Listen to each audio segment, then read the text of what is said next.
আসসালামু আলাইকুম। প্রিয় দর্শক, অন্য মঞ্চের আলাপচারিতায় আপনাদেরকে স্বাগত জানাচ্ছি। আমাদের আজকের আলাপচারিতায় আমন্ত্রিত অতিথি হিসেবে আছেন বাংলাদেশ ছাত্র ইউনিয়নের সাবেক সভাপতি জনাব শরীফুজ্জামান শরীফ। জনাব শরীফুজ্জামান শরীফ, আমাদের অনুষ্ঠানে আপনাকে স্বাগত জানাচ্ছি। ধন্যবাদ। শরীফ ভাই, আমি প্রথমে একদম আলোচনায় চলে আসি।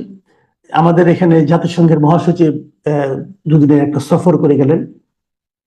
বেশ ওনাকে নিয়ে আমরা সফর নিয়ে বেশ আলোচনা হয়েছে, অনেক ঘটনা ঘটেছে। উনি রোহিঙ্গাদের সঙ্গে দেখা করেছেন, ওখানে গিয়েছেন, ওনাদের সঙ্গে ইফতার করেছেন, অনেক কিছু হয়েছে।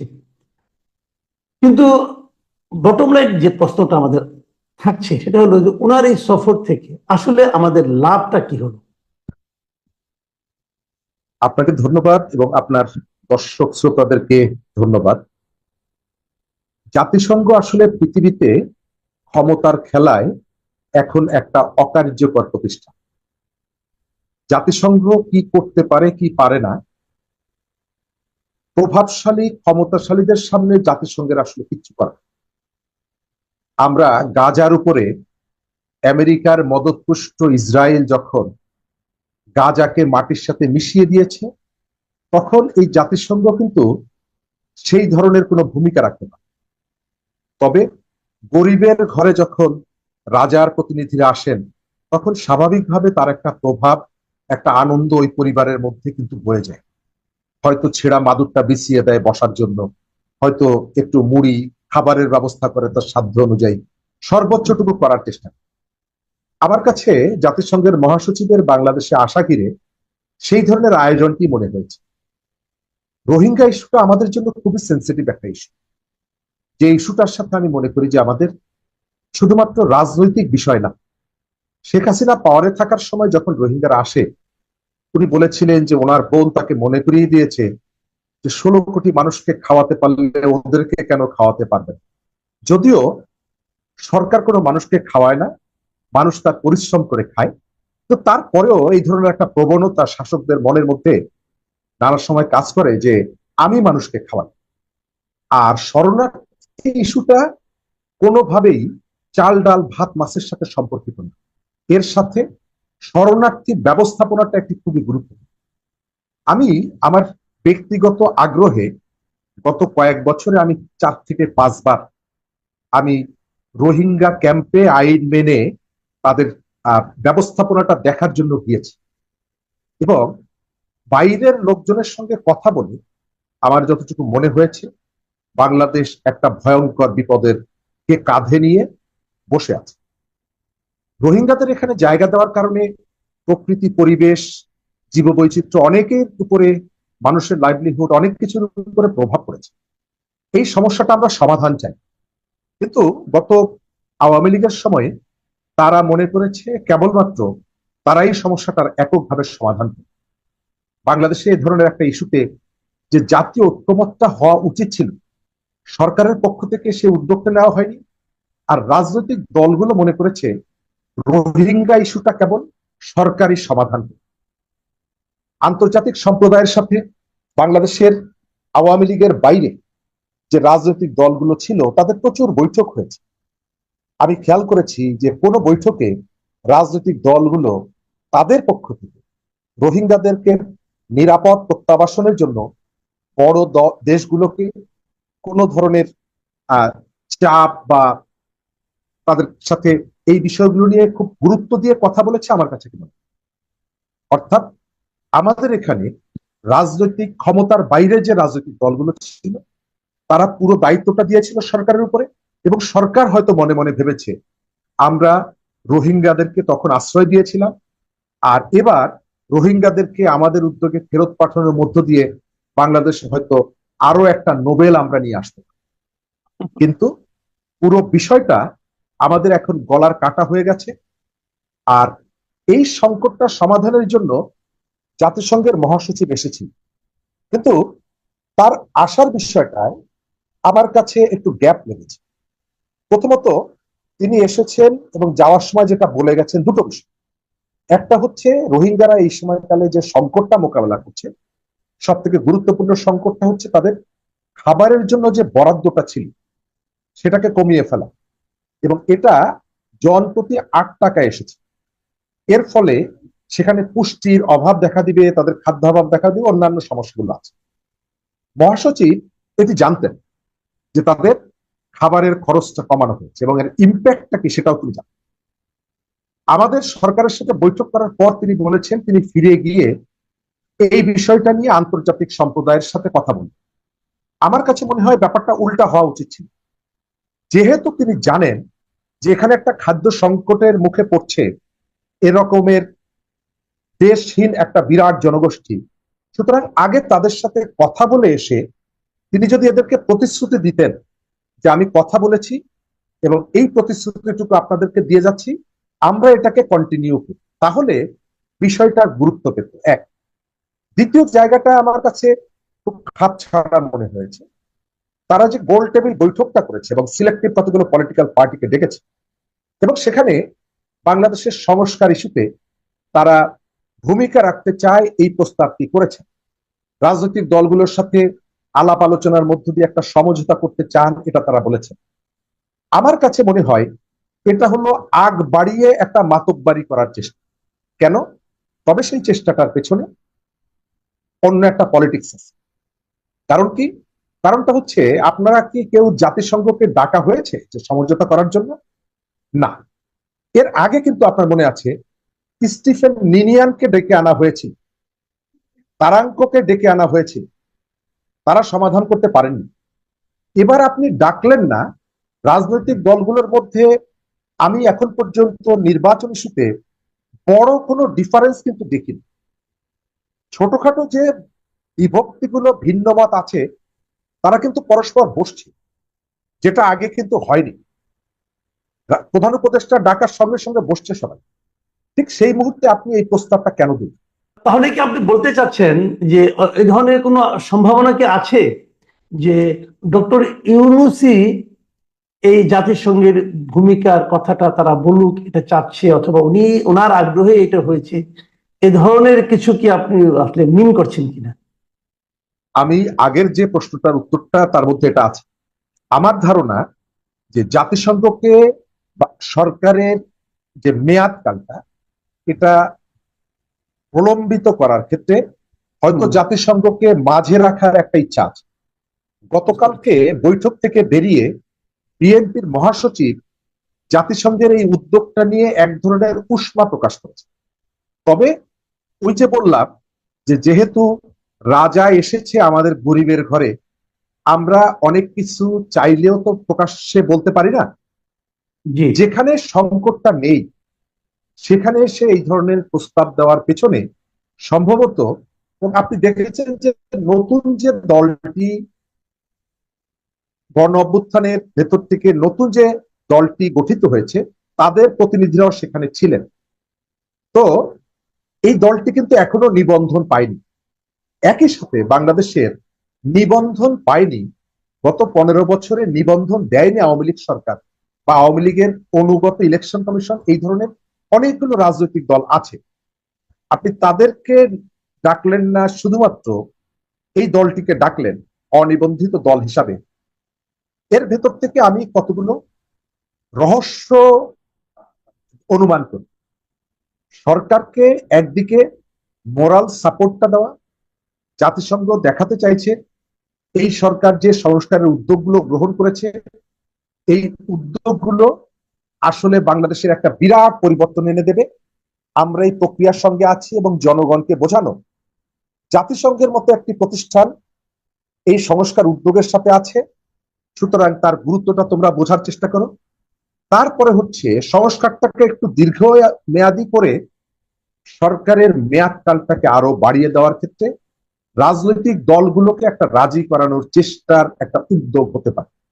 জি, একদম সরকার পরিষ্কার। যখন এই আলোচনাটা ডাকবে, জি, আমি এখানে তখন থামি। রাজনৈতিক দলগুলো সরকারের মুখের সামনে অনেক প্রশ্ন হয়তো পরিষ্কার করে বলতে পারবে না, কিন্তু জাতিসংঘ যদি থাকে তাহলে লজ্জা শরমের কারণে অনেক সময় কুইনাইন খাওয়ার মতন করে রাজনৈতিক দলগুলো বাধ্য হয়ে এটি গিলতেও পারে। সেই কারণে জাতিসংঘকে এর মাঝে যুক্ত করার একটা প্রচেষ্টা আমার কাছে থাকতে পারে বলে আমি সন্দেহ করছি। জি, জি, একদম পরিষ্কার। আমি এখন এর সঙ্গে একটু প্রাসঙ্গিক আরেকটা প্রশ্ন করছি। সেটা হলো যে এই মানে ওনার সঙ্গে বৈঠকের পরপরই ডক্টর ইউনূসকে আমরা বলতে শুনলাম, এটা উনি ওনাকেও বলেছেন এবং জনগণের উদ্দেশ্য বলেছেন, উনি দুটো প্যাকেজ দিয়েছেন, যে ছোট প্যাকেজ এবং বড় প্যাকেজ। আমরা এই ধরনের প্যাকেজের কথা তো আগে বিভিন্ন সময় পেয়েছি বিভিন্ন ব্যবসায়িক কর্মকাণ্ডে, এমনকি গ্রামীণ ফোনও মাঝে মাঝে প্যাকেজ দেয়। তো এই যে ছোট প্যাকেজ বড় প্যাকেজ, ডিসেম্বর আগামী বছরের জুন, এই যে প্রস্তাবগুলো ডক্টর ইউনূস সাহেবের, এটাকে আসলে আপনি কিভাবে দেখছেন? প্রথমত, গত 8 মাসে নির্বাচন ইস্যুতে ডক্টর মোহাম্মদ ইউনূস বাংলাদেশের গণমাধ্যম অথবা বাংলাদেশের রাজনৈতিক দলের সাথে সুনির্দিষ্ট করে কোনো কিছু কথা না বললেও তিনি বিদেশি গণমাধ্যম এবং বিদেশি প্রতিনিধিরা যতবার এসেছেন তাদের কাছে নির্বাচন বিষয়ে তার অভিমত দিয়েছে। রাজনৈতিক দলগুলোর সাথে এই ধরনের সময়সীমা সংক্রান্ত স্পষ্ট কিছু বলে। দ্বিতীয় জায়গাটা হচ্ছে, নির্বাচন রাজনীতি এটা আসলে প্যাকেজ না। তিনি যে জায়গাটিতে বসে আছেন সেই জায়গা থেকে আমরা শব্দ চয়নগুলো আরো একটু রাজনৈতিক হবে এটা প্রত্যাশা। গ্রামীণ ফোনের মালিক হিসাবে আমরা তাকে দেখি না, আমরা তাকে দেখি গণপ্রজাতন্ত্রী বাংলাদেশ সরকারের সর্বোচ্চ ব্যক্তি হিসাবে, যার হাত ধরে বাংলাদেশে একটা গণতান্ত্রিক বিধি ব্যবস্থার মধ্যে যান। এটি হচ্ছে প্রথম। তবে তিনি কিছু মনে করে বলেছেন আমার কাছে সেটি মনে হয় না। সব তারপরেও তার শব্দ চয়নের ক্ষেত্রে একটু পলিটিক্যাল শব্দ যাতে হয়। দ্বিতীয় জায়গাটা, সময়ের ক্ষেত্রে যে কথাগুলো বলেছেন এটা নিয়ে আমার একটা সন্দেহ আছে। আপনি ডিসেম্বর পর্যন্ত সময় নিলে ছোট প্যাকেজ আপনি বাস্তবায়ন করতে পারবেন, কিন্তু তারপরে যদি আর 3 মাস সময় দেন, 6 মাস সময় দেন, তাহলে অনেক কিছু করতে পারবেন। এই কথাটা আপনি কেন বলছেন? 6 মাসের মধ্যে আপনি এতটুকু যদি করতে পারেন তাহলে আপনার ইফোর্টটা বাড়িয়ে দিয়ে আপনি এই যে ডিসেম্বরের মধ্যে সবাই নির্বাচনটা চাইছে, এর মধ্যে এই কাজগুলো করা কেন সম্ভব? আর আরেকটা বিষয় আমি মনে করি যে নির্বাচন সংস্কার, এক নির্বাচনের মধ্য দিয়ে দেশের অবস্থা যে পাল্টে যাবে, গণতন্ত্র প্রাতিষ্ঠানিক রূপ পাবে, এটা আমি কখনোই মনে করি। আমরা ব্রিটিশ ডেমোক্রেসির কথা বলি, ইন্ডিয়ান ডেমোক্রেসির কথা বলি, তারা যতটুকু এগিয়েছে এর পেছনে তাদেরকে কিন্তু আস্তে আস্তে করে বড় হতে হয়েছে, এই জায়গায় আসতে হয়েছে। একটা নির্বাচনের ভেতর থেকে সমস্ত সমস্যার সমাধান হয়ে যাবে মনে করি না। তবে আপনাকে স্টার্টটা করতে হবে। গণতন্ত্রের অনেক ত্রুটি আছে, নির্বাচনের ত্রুটি আছে, কিন্তু এখন পর্যন্ত গণতন্ত্র যেহেতু স্বীকৃত ব্যবস্থা এবং একটা দেশ অনন্তকাল গণতন্ত্রহীন চলতে পারে না, সেই কারণে নির্বাচনটা দরকার। আর আবার একটা জায়গায় সন্দেহ হয়, আমাদের যে ঐক্যমত্যের যে কাউন্সিলটা গঠিত হয়েছে তাদের কারো কারো ভাষ্য, কারো কারো অতি উৎসাহী বক্তব্য, তৎপরতা এবং তাদের হিস্ট্রি, আমার কাছে মনে হয় যে এইখানে নির্বাচনকে একটা ধোঁয়াশার মধ্যে ফেলে দেওয়ার একটা ইচ্ছাটা আছে। এই প্রক্রিয়ার সাথে সরকারের একটা অংশ যেমন আছে এবং সরকারের বাইরের থেকে একটি অংশ আছে, যারা এখানে নির্বাচন দীর্ঘায়িত হোক, গণতান্ত্রিক ব্যবস্থার মধ্য দিয়ে মানুষের হাতে ক্ষমতা যাক, জনগণ রাষ্ট্রের মালিকানা হাতে ফিরে পাক, এটা অনেকেই চাইছেন। এবং নির্বাচন বিলম্বিত করার মধ্য দিয়ে বাংলাদেশে একটা অশুভ শক্তি যেমন মাথাচাড়া দিয়ে উঠতে পারে। আপনি যে স্বৈরাচারকে বিদায় করেছেন তাদের জন্য একটা ব্রিডিং স্পেস হতে পারে। একই সাথে নতুন যে দলটি এসেছে, যে দলটিকে আমি অন্তত 50টা যুক্তি দিয়ে দেখিয়ে দিতে পারবো এটি সরকারের ব্লেসিং নিয়ে বিকশিত হওয়ার চেষ্টা করছে, এবং সেই কারণে এই দলটিকে আমি রাজার দল মনে করি, রাজার দল বলি। এই দলটিকে বিস্তৃত হওয়ার জন্য সরকার একটা সময় দিতে চাইছে এবং সেই সময়ের ক্ষেপণের জন্য নির্বাচন নিয়ে এক এক ধরনের, প্রধান উপদেষ্টার পক্ষ থেকে এক ধরনের বক্তব্য, প্রধান উপদেষ্টা প্রেস সেক্রেটারির পক্ষ থেকে আর এক রকমের ব্যাখ্যা, উপদেষ্টারা কোনো কথা বললেই প্রেস উইং সঙ্গে সঙ্গে প্রেস কনফারেন্স করে বলছে যে এটি তার পার্সোনাল ওপিনিয়ন, অথচ সরকার পরিচালনায় তারা যে কথাগুলো বলছে এক একজন উপদেষ্টা, তখন কিন্তু বলা হচ্ছে না যে এটি তার পার্সোনাল ওপিনিয়ন। কিন্তু নির্বাচন নিয়ে কথা বললেই প্রেস উইং এই ব্যাখ্যাটা যে দিচ্ছে, এর ভেতরে আমার কাছে মনে হয় যে নির্বাচনের বিষয়ে এখন পর্যন্ত তাদের মধ্যে একটা অস্বস্তি আছে, এবং নির্বাচনটা বিলম্বিত হোক তাদের বড় অংশটা সেই ইচ্ছাটা পোষণ করছে। জি, আপনি এই যে গণতন্ত্রের কথা বললেন, এখানে যে গণতন্ত্রহীনতা কথা বললেন, এই একই কথা কিন্তু আমি একদিন আগে বিএনপি নেতা আমির খসরু মাহমুদ চৌধুরীর কণ্ঠে শুনলাম। তিনি একটা অনুষ্ঠানে বলেছেন যে একটা দিন অতিবাহিত হচ্ছে গণতন্ত্রহীন দেশ হিসাবে। তা আপনি কি তাই মনে করেন যে দেশ এখন একটা গণতন্ত্রহীন অবস্থার মধ্যে আছে, অথবা প্রতিটা দিনই গণতন্ত্রহীন অবস্থায় আছি আমরা? আমি এই জায়গাটায় খুবই স্পষ্টভাবে মনে করি, শুধু গণতন্ত্রহীন অবস্থায় আছে তাই না, আমাদের এক একটা দিন খুবই গুরুত্বপূর্ণ।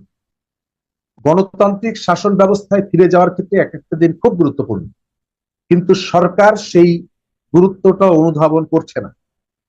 আমাদের রাজনৈতিক দলগুলোর সঙ্গে সরকারের যে যোগাযোগটা যত গুরুত্ব দিয়ে হওয়া উচিত সেটি হচ্ছে না। রাজনৈতিক দলগুলোর সাথে প্রতিনিয়ত আলোচনায় বসা দরকার, কিন্তু কয়েকদিন আগে দেখলাম তারা একটা প্রশ্ন সেট পাঠিয়ে দিয়েছে, এমসিকিউ টাইপের, সেখানে লিখতে হবে yes no very good, tick mark দিয়ে পাঠিয়ে দিতে হবে। আমি দেখতে পাচ্ছি প্রধান উপদেষ্টার বাইরে, বিশেষ করে এই ঐক্যমত্যের যে কাউন্সিলটা হয়েছে তাদের মধ্যে 1-11-এর সময় যাদের কারো কারো তার সাথে সম্পৃক্ততা ছিল, তাদের কেউকে এই সরকারের আশপাশে আমরা দেখছি, এবং রাজনীতির বাইরে দেশকে নিয়ে যাওয়ার একটা প্রচেষ্টার সাথে তাদের সংযোগ ছিল।